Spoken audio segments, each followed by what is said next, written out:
team-by-team ratings for the Ardennes Classics. Romain Bardet showed good forms to take his first monument podium at Liège-Bastogne-Liège. Credit, Yuzuru Sunada. Despite not being a team that specializes in the Ardennes Classics, Ag2r La Mondiale enjoyed some strong results courtesy of Romain Bardet.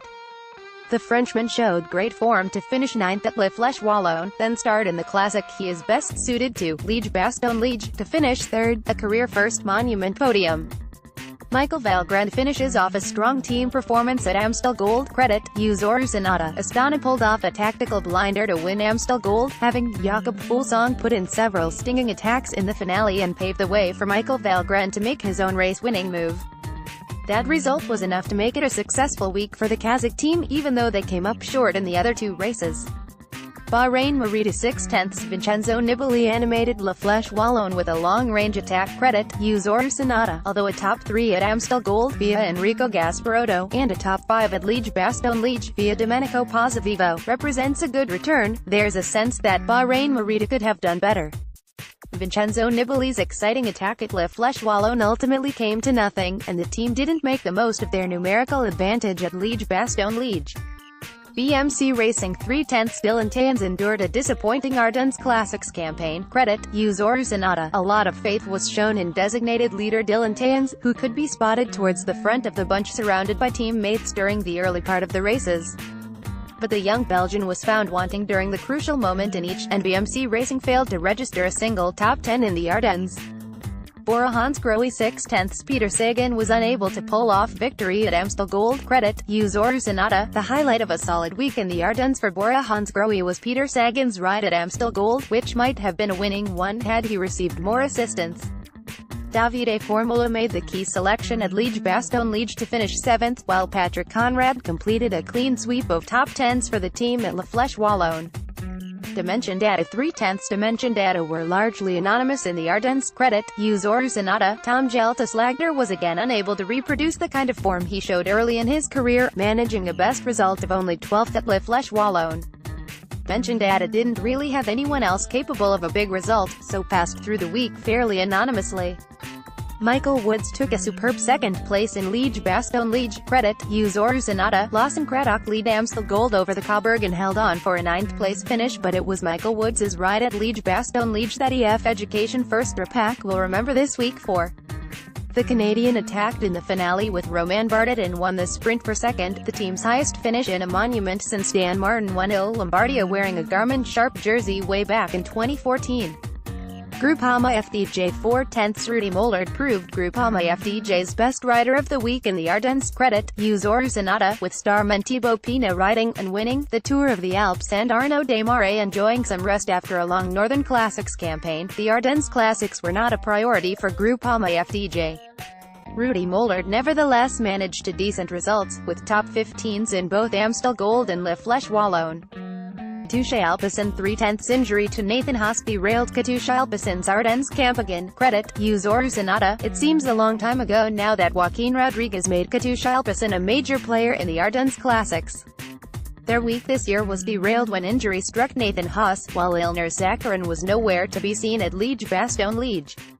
Lottinal Jumbo 3/10 Lottinal Jumbo were rarely seen in the absence of Primoz Roglic. Credit, Yuzuru Sunada. The team might have been one of the race's protagonists had Primoz Roglic been involved in any of them, but the on-form Slovenian opted not to ride. In his absence, Lottinal Jumbo had little to write home about. Lotto Sodal 7/10 Gel Van Endert was unfortunate not to be rewarded for his gutsy ride at Liège-Bastogne-Liège. Credit, Yuzuru Sunada. Internal conflict took some of the shine off what was an impressive campaign for Lotto Sodal. After Flèche Wallonne, Tim Wellens, the team's designated leader having finished 6th at Amstel Gold off the back of a win at the Brabantse PIJL, criticized Gel Van Endert for not fulfilling his domestique duties, even though Van Endert himself managed to finish 3rd. Differences were put aside at Liège-Bastogne-Liège, when the two worked well in tandem, with Van Endert unlucky not to make the podium after a spirited late attack. Jack Haig was one of the last riders to be caught by the peloton on the Mer de Huy. Credit, Yuzuru Sunada. The team's roster included numerous riders capable of delivering good results in the Ardennes, and ultimately it was Roman Kreuziger who emerged as Mitchelton Scott's star. The Czech rider was among the most consistently strong of the whole week, finishing 2nd at Amstel Gold with an attacking ride, and following it up with 4th at Flèche Wallonne and 8th at Liège-Bastogne-Liège. Movie star 5/10 Alejandro Valverde was beaten at La Flèche Wallonne for the first time in half a decade. Credit, Yuzuru Sunada. By their own high standards, movie star will be disappointed with how their Ardennes Classics campaign panned out.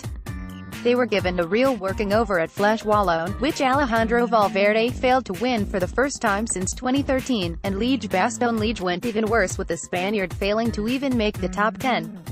Quick-step floors 10 out of 10. Bob Jungels put the cherry on top of Quick-step's brilliant spring campaign at Liège-Bastogne-Liège. Credit, Yuzuru Sunada. At the moment, everything Quick-step floors touches turns to gold. Julien Alaphilippe's Flèche Wallonne victory came courtesy of both his lightning acceleration and great positioning by his team. Then, via a strategy that has become so familiar this spring, the Frenchman repaid the favor at Liège-Bastogne-Liège by marshalling the group of favorites, while up the road Bob Jungels stormed to a solo victory in what was an even more impressive team performance. Team Sky 3/10 Michał Kwiatkowski failed to deliver the goods in the Ardennes. Credit, Yuzuru Sunada. Despite boasting some of the world's best classics riders, the best result Team Sky could muster was Sergio Henão's 9th at Liège-Bastogne-Liège.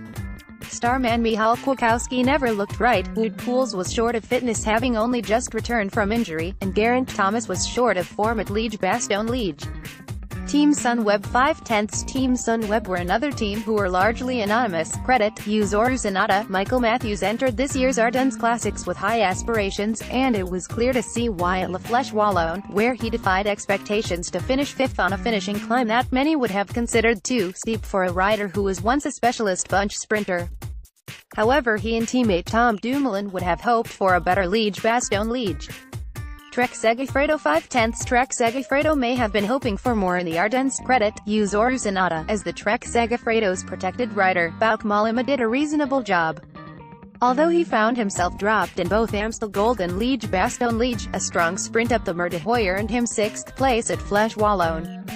UAE Team Emirates 2/10 Dan Martin endured terrible luck with a late puncture in Liège-Bastogne-Liège. Credit, Yuzuru Sunada. Just about everything that could have gone wrong went wrong for UAE Team Emirates leader Dan Martin.